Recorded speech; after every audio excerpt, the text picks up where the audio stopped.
Hello and welcome. I'm Vijay Srinivasan and this is Talking Sense with Srini. For the first time in the history of Tamil Nadu, the Indian Union Muslim League and the Vidudalai Chiruthagal Katchi has moved from the sidelines into the ministry under the Vijay government. The new Chief Minister C. Joseph Vijay has also offered several ministerial berths for Dalit leaders within his party. Is Vijay scripting his own version of Dravidian politics, or is he mere an extension of what the DMK or the AIMK done for years? Joining us to decode this is our editor-in-chief, Srinivasan.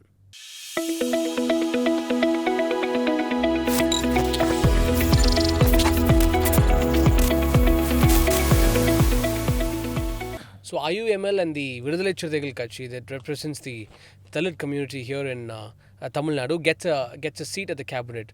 Usually we have seen these parties getting a seat near the table but not at the table. But for the first time in the history of Tamil Nadu, they've got one under Tamil Vetri Karagam. So you see this as Vijay's genuine move, or is it more of tokenism? Well, it's a very interesting development what has happened in Tamil Nadu, because now we are roughly entering a fortnight of his victorious march. On 4th of May, the election results are announced. That's right. And he formed the government somewhere on 10th. Yeah. And we are now somewhere very closely watching how his government is taking shape.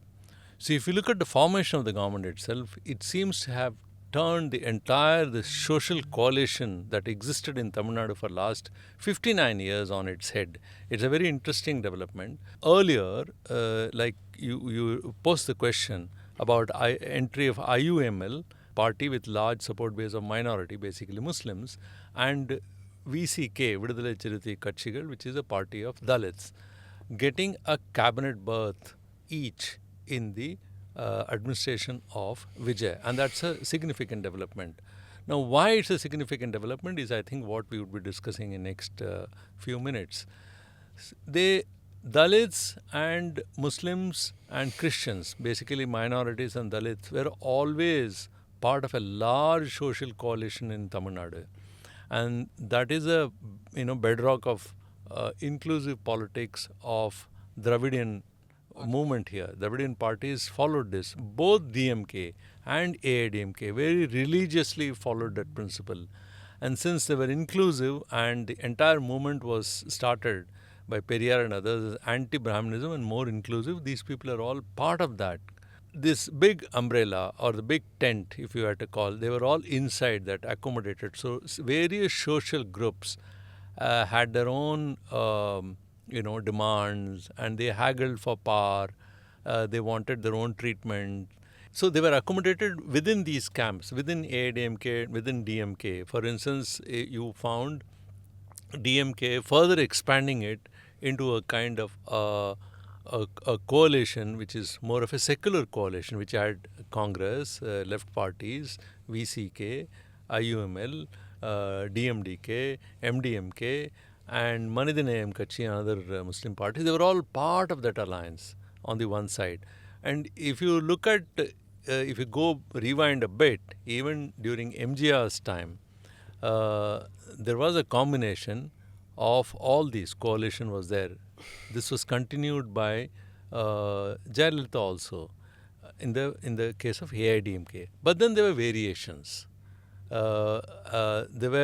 Things did change because AIDMK slightly started veering towards the right, whereas DMK firmly remained on the left of the center, more of a left of center party. That's how it positioned as far as social coalition is concerned. But Vijay's entry seems to have broken all this. What he has done is, the power which existed with the intermediate caste, that has been now upturned. That's what he has done. So he has done two things. This government has done two things. One is the social coalition have been changed, and geographical adjustments have also been changed. And these are two major things which has happened. All right, but see, all these parties were quite comfortable. They had a very sophisticated living under the Dravidian umbrella that you were just talking about. With now they aligning with Vijay, what's going to happen? What next for them? Because they're the same part that criticized Vijay of being the B team of the BJP, before the elections there. So, you think, are they beginning to see Vijay as some kind of an extension of Dravidian politics? Well, what has happened is you're right. Vijay did try to form a coalition before the elections. That's He right, wanted to have a pre-poll coalition. In fact, he was the first one to come out and say, I'll have a coalition government. Exactly. And he also said one thing that time, that welcome, all can become part of my coalition. I'm going to give all of you share in power. That's right, yeah. And these are the two statements he made. Despite these lucrative statements, nobody joined him. So what he is now doing, though he was short of majority, he is using in the formation of his coalition, post-poll coalition, to realize what he said earlier. That's right, yeah. That is a big change now. Again, I'll explain it why it's a change. See, what was happening is DMK and AIDMK, like I explained, intermediate communities played a significant role. In the case of AIDMK, if you notice during MGR's period, very much the dependence was on Mukkalathur, which is a community which largely spread in the southern parts of India. And also a coalition of social groupings from the western part of Tamil Nadu, which was called as, Kongu Velalars or Gaunders. So that section also was part of that. Shasikala and other members of that in the south, and Edapadi in the the west, they were all part of this larger AIDMK coalition.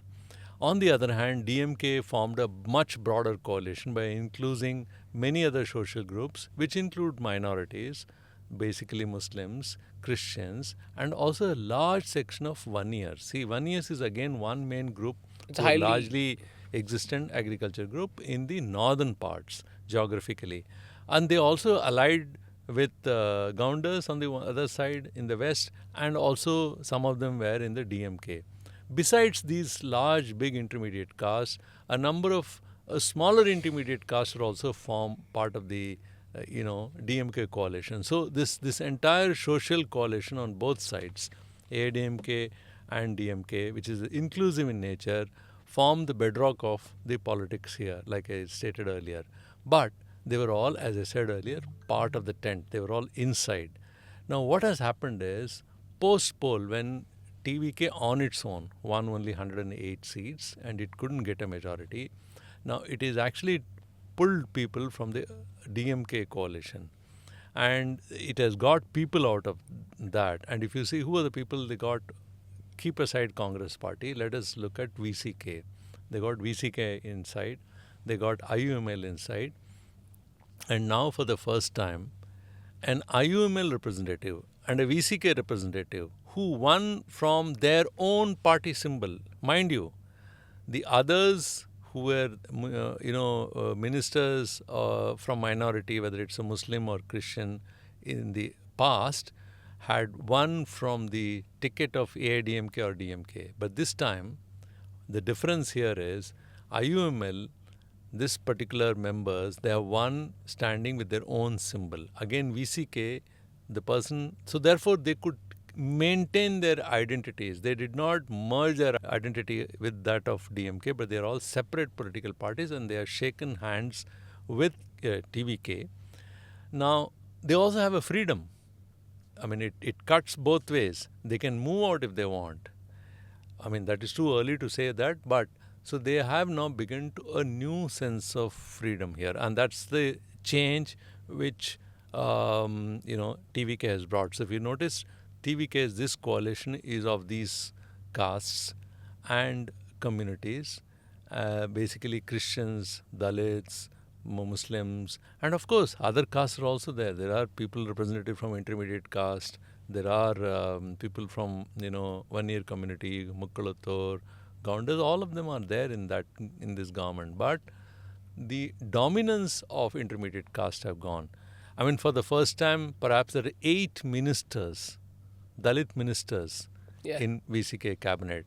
The finance minister, which is one of the most important portfolio, is with a Christian. That's right, Murray Wilson. Yeah. And if you look at this, the constitution of the cabinet, there is the power is shared much more widely here, and then the character of this whole Well government is pretty diversified. different. Yeah, and obviously this is having an impact on the administration as well. The extension of what is happening in the politics is now extending to administration as well. That is the change which has happened in Tamil Nadu politics. We just saw this interview with our sister Kandan Pudya Thamare where Mr. Kiramani was talking, and he said what the kind of politics that Vijay is trying to spearhead here in Tamil Nadu is similar to the Dravidian parties also did. So he said there's not much of a difference there. So so since Vijay has already done this secular sort of a cabinet as he formed government here in Tamil Nadu, what happens to the DMK? It was ultimately the torchbearer for all these secularism in Tamil Nadu, isn't it? Yeah, So do they have to go back to drawing board, change their strategy now? Absolutely, they have to. See, what Veeramani is saying is important. I've been saying it for a while that many people thought that it's the end of Dravidian politics. It is not. It continues. That's a bedrock of Tamil Nadu politics. It's a foundation on which other parties build brick by brick their own politics in it. Just that the character has been changed by TVK's party. Vijay's party has changed that character, which is tilted more towards what I mentioned earlier. Now, this actually puts a huge challenge on DMK. On the one hand, AIDMK is almost, there is an Losing its implosion fizz. Yeah, happening. absolutely. You are seeing it because three members of this is unheard of in Tamil Nadu. People who got elected as an MLA within 20 days resigning and joining another party. That's right. Is unheard of. You heard three MLAs That's who right, quit yesterday. So this is completely a different ballgame which has happened now. They're all coming because they see a newer formation here, and that's the change which is coming. Now, coming back to your question, what kind of challenge it poses to DMK? AIDMK challenge, all of us we know that party has been breaking, and this has been going for now over a decade now. At least last 7 or 8 years, it's been breaking part, and there have been many groupings now. It was Sasikala, then it was TTV Dinakaran, then it was OPS, then now you have Velumani, all those guys now coming out. So the party is now broken into several pieces now. So it's a huge challenge for AIDMK how they are going to remain together and be a potent force. But in the case of DMK, what has now happened is alliance formation is a very key to this. So if you notice, last 20 years, he had a large alliance, and last one decade, the DMK alliance the earlier also DMK faced trouble. DMK was almost isolated in 1991 when the Rajiv Gandhi assassination happened. It was again isolated in 1996. So they have seen these kind of major upheavals. But this time the leadership is in the hand of Stalin, which is different. And for last decade or so, he has managed to keep this coalition and managed to win many elections. He did well in the previous assembly, parliament election, local body elections, and all the constituents of that coalition, which is Congress, VCK, left parties, DMDK. Now DMDK joined this time only. MDMK was there earlier. All these guys are now fragmenting. They're all now come to the TVK side. So as a result, DMK's coalition, 8 to 10% of vote share is already shaved. So now they have to rediscover, can they stand on their own feet and then face the next election? What kind of coalition will they be able to form? Because if they have to get that certain percentage of votes, a threshold, it required crossing 25-30%. So can they earn so much of vote share being alone is a big question. And that's what they have to start preparing themselves, because this change must have completely shaken them, because they have wooed minorities for decades. They have been very close to Muslim parties, and that's why this time also a lot of vote share and support DMK has got from southern parts of Tamil Nadu. So that's the reason they got. So they are still with them, but TVK has managed to break into all these segments. So they have got a section of Dalits, they got a section of, Muslims and more Christians into their party, and they've managed to form this new coalition. So it's a challenge for DMK also, how it is going to reinvent itself to face this new. One last question there. So, as we spoke about all of this, why don't we get to see any of these sorts of instances up in the north? It seems like it's a completely different ball game there in the northern hemisphere. Why is it so? Well, India is a very large country, and politics changes from region to region. So, if you carefully look at Uttar Pradesh politics, you see, north and southern politics, if you had to say at a very large scale, differs very much the way the minority treatment is there.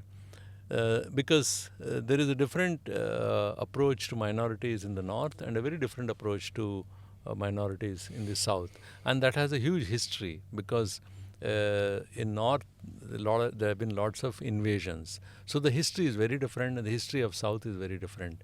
Here, Muslims have coexisted with the Hindus, Christians have existed with them for a long time. The Muslims or other invaders, they were not as invaders, they came as traders and settled down. Mercantilist approach. So there was no confrontation. So there have been a social harmony for a very long time here. So things are very different. And the social, many of them are very well educated. If you look at the data, the number of Muslims who are postgraduates or even doctorates in Tamil Nadu is far higher than even the upper caste in the north state like Uttar Pradesh. So it's a very different formation here. So I think so one need not compare the southern minorities or Muslims with what happens in the north. In the case of Kerala, actually, minorities play a very major role because both Christians and Muslims together have nearly 45%. That's absolutely. So the character is very different. But in the north, things are very different. The polarization has happened.